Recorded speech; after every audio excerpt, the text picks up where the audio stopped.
Jemaat yang terkasih, Salam. Perumpamaan dalam Matius 25 tentang penghakiman yang terakhir, di mana Yesus menggambarkan bagaimana Ia akan memisahkan orang-orang yang benar dari orang-orang yang tidak benar. Dalam perumpamaan ini Yesus ingin menggambarkan dirinya sebagai manusia yang datang dalam kemuliaannya, dan semua bangsa akan dikumpulkan di hadapannya. Ia akan memisahkan mereka seperti seorang gembala memisahkan domba dari kambing. Narasi ini ingin mengatakan kepada kita semua bahwa di depan kemuliaan Allah, setiap apa yang kita perbuat, kita harus bertanggung jawab. Orang-orang yang benar akan ditempatkan di sebelah kanannya, dan mereka diwariskan kerajaan yang telah disediakan bagi mereka sejak dunia dijadikan. Mereka akan diberi tempat karena telah melakukan seluruh perbuatan baik kepada orang lain, seperti memberi makan orang yang lapar, memberi minum orang yang haus, menerima orang asing, memberi pakaian bagi orang yang telanjang, mengunjungi orang sakit, dan mengunjungi orang yang dipenjara. Orang-orang yang tidak benar atau kambing akan ditempatkan di sebelah kirinya, dan mereka akan dihukum karena tidak melakukan perbuatan baik itu kepada orang lain. Yesus menekankan bahwa orang yang melakukan bahwa apa yang dilakukannya kepada orang lain itu sama dengan dilakukan kepada dirinya sendiri. Jika kita melakukan perbuatan baik kepada orang lain, itu sama dengan melakukan perbuatan baik kepada Yesus sendiri. Persoalan juga hari ini adalah ketika kita tidak melakukan kebaikan bagi orang lain, sebenarnya kita sedang menyediakan neraka itu sendiri. Bukan neraka akan ditempatkan kita nantinya setelah kita mati, tetapi ketika orang-orang tidak menghadirkan kepedulian bagi orang lain, sebenarnya ia sedang membangun sebuah tempat yang bernama neraka di tengah-tengah dunia ini. Ketika setiap manusia tidak menunjukkan kepeduliannya kepada sesama, bahkan dalam segala pergumulan yang dialami oleh dunia ini, rasa-rasanya bukan Tuhan yang sedang menyediakan neraka itu, tetapi kita sebagai umat beriman yang tidak menyediakan surga bagi dunia ini. Apa yang dikatakan dalam perumpamaan ini, bahwa kita semua dihakimi berdasarkan seluruh perbuatan kita. Dan Rasul Paulus mengatakan juga iman tanpa perbuatan adalah mati. Kita tidak bisa mengatakan bahwa kita sudah hidup dalam kasih karunia Allah, sehingga kita juga tidak perlu melakukan segala kebaikan. Kebaikan yang kita lakukan itu sebenarnya adalah wujud dari iman itu sendiri. Apa yang kita lakukan pada orang lain sebagai tanda iman kita kepada Allah terus bertumbuh, dan kita harus menunjukkan kasih dan belas kasihan itu kepada orang lain, karena itu adalah cara kita untuk menunjukkan kasih kita kepada Allah. Itu yang Yesus ingin katakan dalam seluruh narasi perumpamaan tentang kambing dan domba ini pada orang iman yang terakhir. Perdebatan selalu ada di antara kita. Perdebatan selalu ada di antara para murid. Bila mana kami melihat engkau telanjang, engkau lapar, engkau sakit, engkau terpenjara, bahkan engkau sebagai orang asing. Dia katakan, aku berkata kepadamu, sesungguhnya segala sesuatu yang tidak kamu lakukan untuk salah seorang dari yang paling hina ini, kamu tidak melakukannya juga untuk aku. Artinya, keberadaan Yesus selalu ada di dalam seluruh sendi-sendi kehidupan kita. Keberadaan Yesus yang kita layani selalu hadir dalam seluruh keberadaan hidup ini, yang membutuhkan sebuah kesadaran penting bagi setiap orang bahwa apa yang yang dilakukan itu adalah benar-benar untuk Tuhan. Dan Rasul Bimbing mengatakan kalau kita mau berbuat baik, jangan pernah jemu-jemu untuk melakukan kebaikan itu. Bahkan bagi setiap orang yang rasa-rasanya tidak bisa membalas kita punya kebaikan, mudah bagi kita untuk melakukan kebaikan pada orang yang rasanya kita anggap, oh ya, kalau saya memberi kepada dia suatu waktu proses susah, dia pasti juga akan memberi kepada saya karena dia mampu. Tapi bagaimana dengan orang yang rasanya tidak mampu untuk membalas kebaikan kita dalam ukuran kita sebagai manusia? Oleh karena itu, lewat narasi ini Tuhan ingin mengingatkan yang pertama, kasih itu bukan teori, tapi realitas yang menopang segala sesuatu. Sekali lagi, kasih itu bukan teori, tapi realitas yang menopang segala sesuatu. Setiap perdebatan tentang keselamatan akhirnya berujung pada satu sumber, kasih Allah yang tidak mengenal kekalahan. Perdebatan apapun yang dilakukan oleh para teolog di ujung dunia manapun selalu seharusnya berujung pada kasih Allah yang tidak mengenal kekalahan apapun di tengah-tengah keratuhan umat manusia. Negara ini boleh dilanda oleh banjir yang disebabkan oleh berbagai macam hal, termasuk sistem yang dibuat oleh negara ini, mengeksploitasi hutan-hutan dan sumber daya alam secara berlebihan tanpa ada tindakan-tindakan untuk merawatnya dan meminimalisir, mengurangi dampak yang terjadi, adalah sebuah kesalahan fatal yang sedang diciptakan oleh negara ini. Sumber daya manusia yang tidak dikelola untuk kebaikan orang banyak, bahkan untuk mereka yang sangat membutuhkan, adalah sebuah kesalahan yang memang tidak bisa ditolerir oleh keadaan yang terjadi hari ini. Kita sedang berhadapan dengan sistem yang miskin terhadap kepedulian. Kita sedang berhadapan dengan orang-orang yang mempunyai segala macam talenta dan bakat, entah material, yang sudah sangat serakah dalam mengelola sumber daya yang ada di sekitar kita. Kita sedang berhadapan dengan segelintir sistem yang sedang memperkaya dirinya sendiri. Tetapi apapun itu, rasanya kasih Allah tidak pernah kalah dengan hal itu. Kita melihat bagaimana orang-orang yang membangun kepedulian terhadap banjir yang mulai terjadi di Sumatera. Kita melihat bagaimana juga banyak orang-orang yang masih begitu harta benda untuk menunjukkan kepedulian kepada mereka. Kita juga melihat bagaimana gereja-gereja menggalang dana untuk mengirimkan berkat itu bagi banjir di Sumatera. Gereja bisa disumbang tidak hadir dengan langsung besar, tetapi selama bulan Desember dalam seluruh kekurangan kita sebagai gereja, kita masih menyediakan berkat uang 50 juta kita bisa kirim ke sana. Bukan gereja kita sumbang sedang kaya tidak, tapi kita sedang menunjukkan dunia itu memberi di dalam kekurangan-kekurangan kita. Bapak Ibu, kasih bukan sedang apa yang kita khotbahkan hari ini, tetapi itu seharusnya menjadi realitas yang menopang segala sesuatu. Setiap pemerintah buat aturan dia seharusnya dicek apakah itu ada kasih.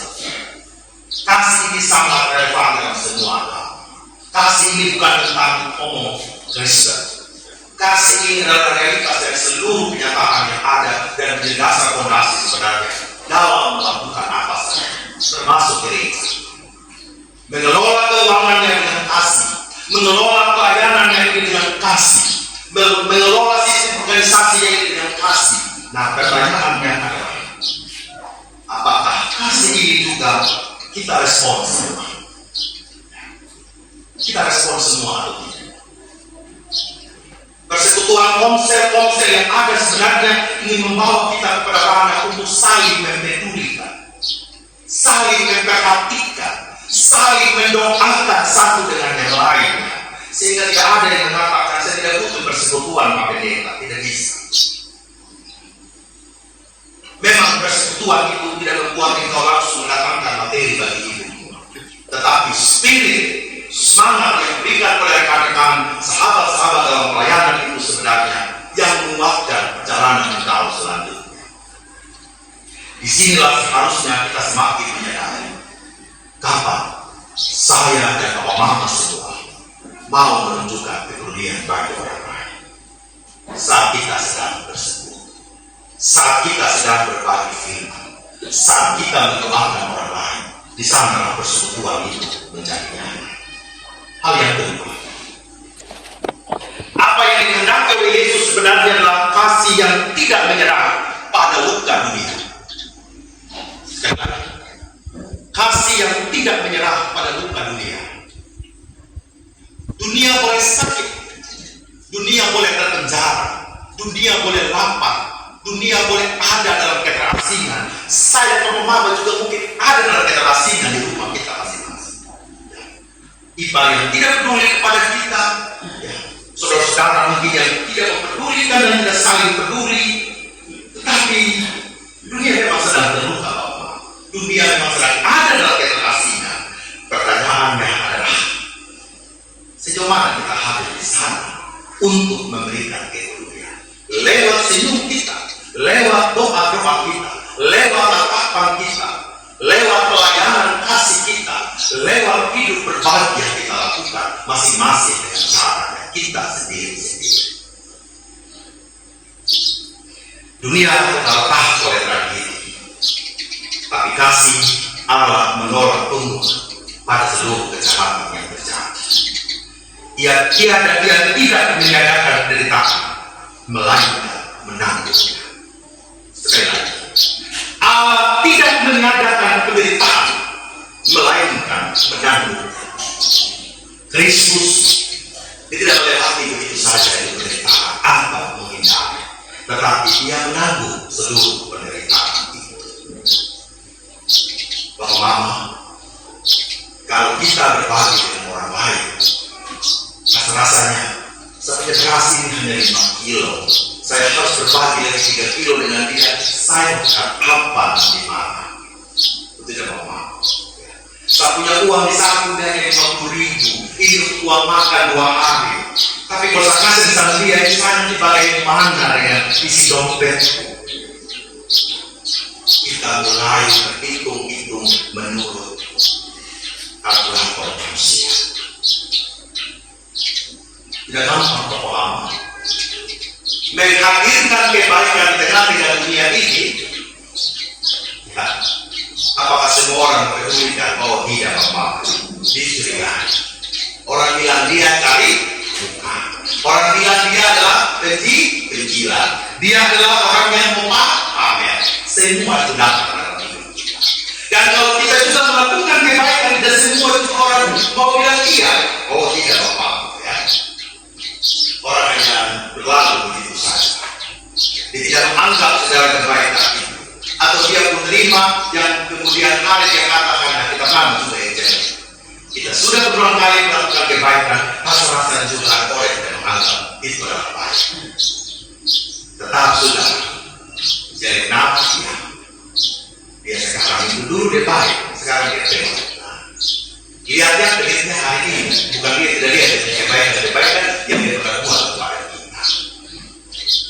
Bapak Ibu, kasih itu tidak menjelaskan panjang lebar tentang salib, namun kasih itu menjelma di dalam salib itu sendiri. Bapak Mama, banyak orang yang akan berbicara firman, bicara program, oke. Tapi untuk performa rasa-rasanya cukup. Saya juga masih kekurangan. Bapak Mama semua, setiap air mata dalam dunia ini diserap dalam keinginan Allah yang bekerja diam-diam untuk kita semua.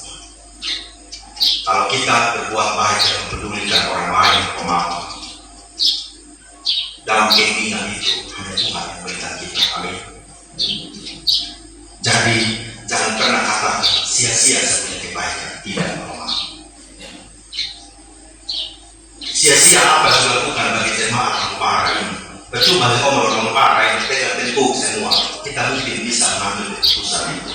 Tetapi rasa-rasanya orang yang terpenjara, orang asing selalu ada setiap hari di sekitar kita.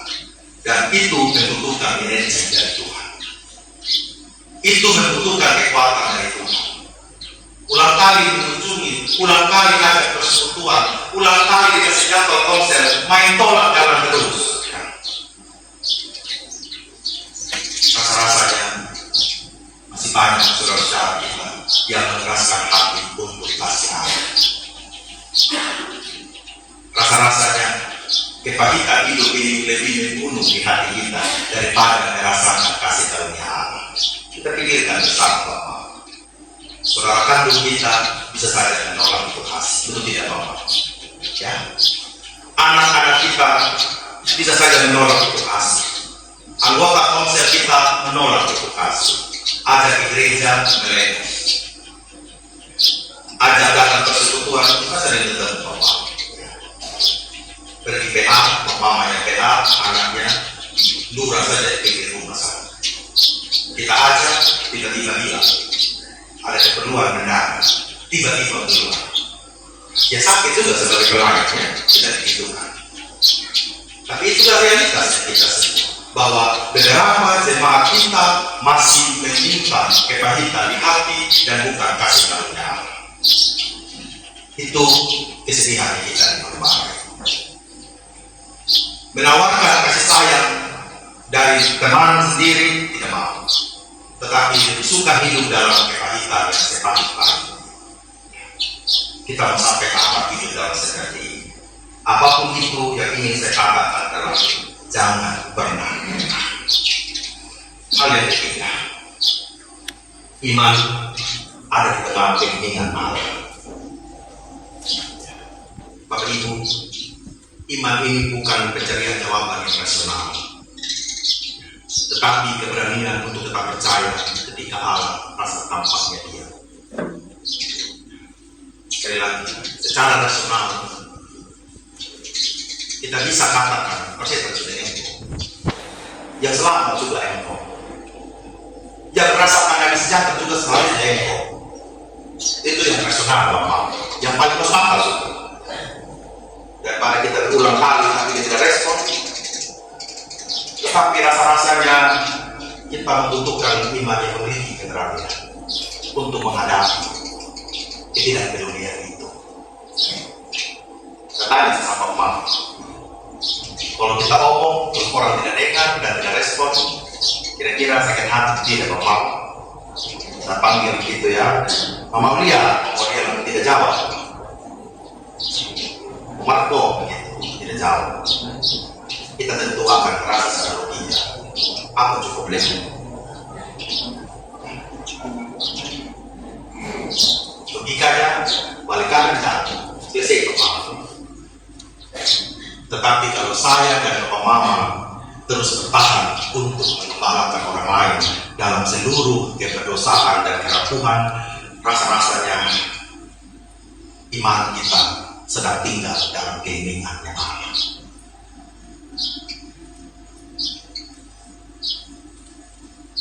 Kita sedang bergumul dengan hal-hal yang mungkin di luar akal dan kemampuan fisik kita. Kehidupan doa juga yang terus kita ingin perbaiki di hadapan Tuhan. Membawa seluruh keluh kesah dunia ini yang rasa-rasanya tidak mau peduli tentang kasih karunia Allah. Dalam keinginan bersama dengan Allah, kasih terus bekerja. Karena kasih terlalu sabar terhadap apapun juga. Iman yang sejati adalah ketekunan yang berakar pada kasih yang tetap setia kepada Allah. Bapak, Ibu, dan saudara-saudara yang terkasih, perkara kita jadi kambing nanti atau kita jadi domba itu adalah hak Allah. Otoritas Allah. Tapi yang kita lakukan hari ini adalah meminta hikmat Allah itu untuk kita berusaha menjadi domba-domba yang benar-benar menghadirkan kerajaan Allah itu pada dunia. Selamat hidup dalam kepedulian, kiranya Tuhan menolong dan menguatkan kita semua. Amin untuk firman Tuhan.